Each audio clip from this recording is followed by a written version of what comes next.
খুব শীঘ্রই বাংলাদেশের ৫টি দুর্বল ব্যাংক বিলুপ্ত হয়ে যাবে। এখন প্রশ্ন হলো, এই দুর্বল ব্যাংকগুলোর গ্রাহকের আমানতের কি হবে?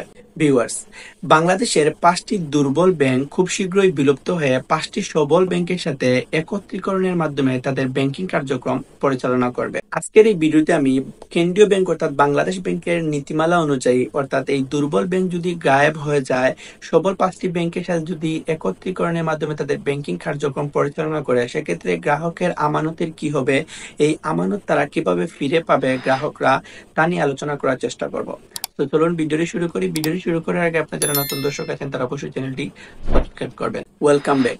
আপনারা সবাই জানেন বাংলাদেশের অনেকগুলো ব্যাংক রয়েছে যেগুলো ঋণ খেলাপির পরিমাণ এত বেশি যে প্রায় দেউলিয়া অবস্থায় আছে এই ব্যাংকগুলো।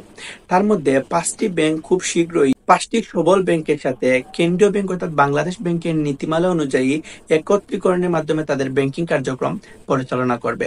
এক্ষেত্রে সবার একটি প্রশ্ন, গ্রাহকের আমানতের কি হবে?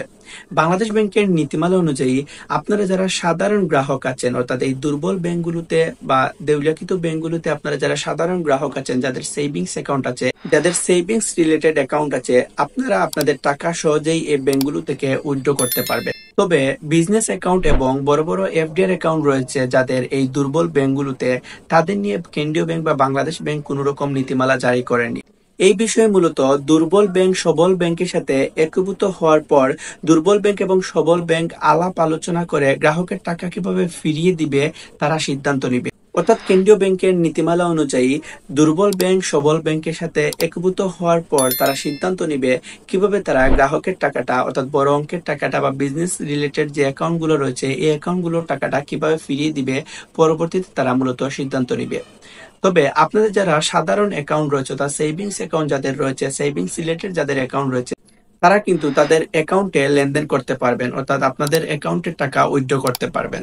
তো বিজনেস এবং বড় ধরনের এফডিআর অ্যাকাউন্ট নিয়ে কোনো রকম প্রজ্ঞাপন বা কোনো রকম নোটিশ জারি করেনি কেন্দ্রীয় ব্যাংক। এটি মূলত ব্যাংক একীভূত হওয়ার পর তারা ব্যাংকিং সেক্টরে যারা বড় বড় কর্মকর্তা রয়েছেন তারা সিদ্ধান্ত নেবেন কিভাবে তারা গ্রাহকের এই টাকাটা ফিরিয়ে দিবেন। তো এই ছিল গ্রাহকের আমানত সম্পর্কিত আপডেট।